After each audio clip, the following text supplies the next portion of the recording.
Hello বন্ধুরা, কেমন আছো তোমরা সবাই? আশা করছি ভালো আছো। আমিও খুব ভালো আছি। দেখো, আমি চলে এলাম তোমাদের সামনে আমার বাড়িতে হোলির দিন যে রান্নাটা হয়েছিল সেই রেসিপি নিয়ে। হোলির দিন মাটন বা চিকেন হবে না এরকম বাড়ি হয়তো খুব কমই আছে, যদিও বা যাদের বাড়িতে নারায়ণ পুজো হয়, সত্যনারায়ণ পুজো, দোল পূর্ণিমায়, তারা অনেকে বাড়িতেই অ্যাভয়েড করে, কিন্তু আমার বাড়িতে সেরকম কোনো ব্যাপার ছিল না, তাই আমরা বাড়িতে মাটন করেছিলাম হোলির দিন।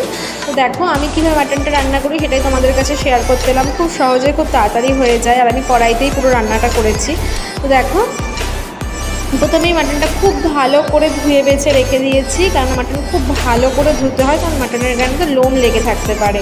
দেখো, ধুয়ে রাখার পর সমস্ত উপকরণ জোগাড় করে নিয়েছি। এদিকে তেল গরম করে ডুমো ডুমো করে কেটে রাখা আলু আর সঙ্গে দিয়েছি কিছুটা পেঁপে কেটে ভেজে নিয়েছি। ভাজা হয়ে গেলে সেই তেলেই দিয়ে দিয়েছি হচ্ছে চিনি আর গোটা গরম মশলা, যেখানে এলাচের ভাগটাই সবথেকে বেশি। এলাচগুলো কিন্তু অবশ্যই ফাটিয়ে দেওয়ার চেষ্টা করবে, নয়তো এলাচগুলো ফেটে তোমার গায়ে ছিটতে পারে বীজগুলো।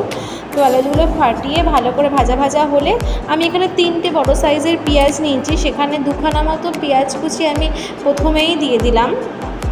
দিয়ে খুব ভালো করে হাতে একটু সময় নিয়ে নেড়ে চেড়ে ভেজে নিতে হবে, একদম যেন পুড়ে না যায়, আবার যেন কচকচে ভাবটাও না থাকে, দেখতেই পাবে। আর ততক্ষণে পেঁয়াজ ভাজা হতে হতে আমি একটা মশলা রেডি করে নিচ্ছি। দেখো, এখানে নিয়েছি আমি টক দই, 2 চামচ মতো জিরে গুঁড়ো, 1 চামচ ধনে গুঁড়ো আর 2 চামচ হলুদ গুঁড়ো, নুন নিয়ে ওটা ভালো করে ফাটিয়ে দিয়েছি। এখানে নিয়েছি আদা বাটা, রসুন বাটা, লঙ্কা বাটা। আমি রসুনটা এখানে বেশি দিয়েছি, যে যেমন পছন্দ করো, আমার কাছে রসুন দিলেই মাংসটা ভালো লাগে। দিয়ে দিয়েছি। এবার প্রথমে দিয়ে দেবো হচ্ছে রসুন বাটা আর কাঁচা লঙ্কা বাটা, দিয়ে খুব ভালো মশলাটাকে কষিয়ে নেবো যতক্ষণ না আগাছা গন্ধটা চলে যায়। দেখতেই পাচ্ছ। আর লঙ্কা দই করেছি আমি কোনো যেহেতু বাড়ির লোকেরা খাবো, তাই কোনো কাশ্মীরি লঙ্কা বা শুকনো লঙ্কার গুঁড়ো ইউজ করিনি। তোমরা চাইলে করতেই পারো, সেক্ষেত্রে স্বাদের কোনো পার্থক্য বা ডিফারেন্স হবে না, তবে কাঁচা লঙ্কা দিয়ে করলেই রান্নাটা বেশি ভালো হয়। দেখো, মশলাটা পুরোপুরি কষানো হয়ে গেছে।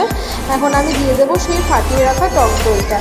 টক দইটা দেওয়ার সময় অবশ্যই কিন্তু গ্যাসের ফ্লেমটা লো রাখার চেষ্টা করবে, নয়তো টক দইটা ফেটে যেতে পারে বা নিচ দিয়ে ধরে যেতে পারে সঙ্গে সঙ্গে। দেখো, দিয়ে আমি খুব ভালো করে এবার মশলাটা কষিয়ে নেব।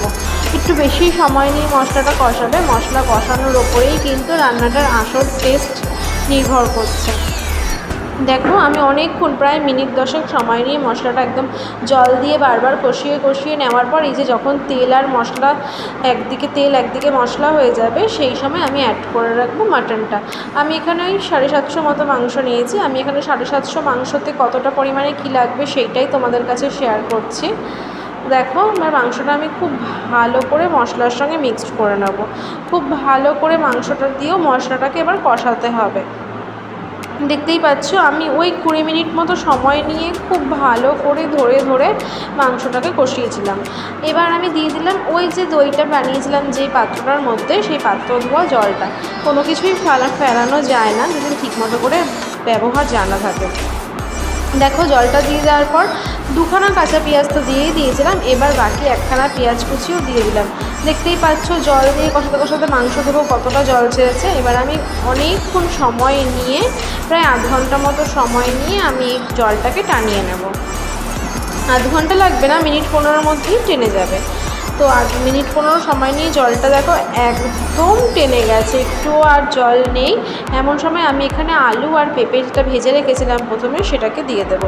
আলু পেঁপেটা তোমরা পরেও দিতে পারো, আমার মনে হয় কষানোর সময় যদি আলু পেঁপেটা দিয়ে দেওয়া হয় তো পেঁপেটা হয়তো একটু বেশি গলতে পারে, কিন্তু আলুটা একদম ঠিকঠাকভাবেই সিদ্ধ হয়ে যাবে। তো দেখো, আমি এবার আলু আর পেঁপেটা ভালো করে মিক্সড করে, আর একদিকে তোমরা না এই সময় গরম জল করে রাখবে। খাসির মাংসতে আমি ছোটো থেকে আমার মাকে দেখেছি, দিদাকে দেখেছি যে খাসির মাংসতে গরম জলটাই ব্যবহার করে, সবাই বলে গরম জল দিলেই ভালো লাগে।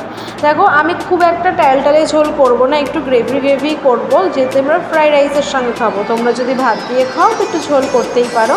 তো আমি এখানে পরিমাণ মতো জল দিয়ে দিলাম, যতটা পরিমাণে ঝোল রাখবো।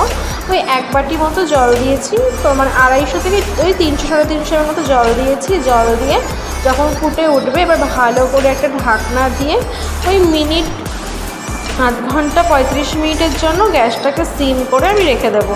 তো চলো, তোমাদের সঙ্গে আবার দেখা হচ্ছে আধ ঘন্টা থেকে 35 মিনিট পর। তারপরে দেখাচ্ছি যে আসলে চিকেনটা কতদূর কি রেডি হলো। দেখো আধ ঘন্টা 35 মিনিট পর আমি যখন গ্যাস মানে ঢাকনাটা তুললাম তখন প্রায় পুরোপুরি মাংসটা সিদ্ধ হয়ে গেছে, আর আলু পেঁপে তো পুরোপুরি সিদ্ধ হয়ে গেছে, আর দুর্দান্ত একটা সুন্দর স্মেল বেরোচ্ছিলো। আমি এবার গ্যাসের ফ্লেমটাকে বাড়িয়ে দিলাম, গ্যাসের ফ্লেমটা বাড়িয়ে রেখে দিয়ে দেবো হচ্ছে গরম মশলা। এখানে আমি এলাচ আর দারচিনি নিয়েছি, অন্য কিছু আর নিইনি। এলাচ দারচিনি শুকনো খোলায় তেলে গুঁড়ো করে আমার রাখাই ছিল, এটাই আমি ইউজ করি বেশিরভাগ রান্নাতেই। তো দেখো দিয়ে ভালো করে নেড়ে চেড়ে নিলেই একদম রেডি আমাদের হোলি স্পেশাল মাটন কষা। দুর্দান্ত খেতে হয়েছিল। তো দেখো এবার আমি একটা কিছুক্ষণের জন্য ঢেকে রাখবো, ঢেকে রাখার পর একটা পাত্রতে ঢেলে নিলেই একদম রেডি।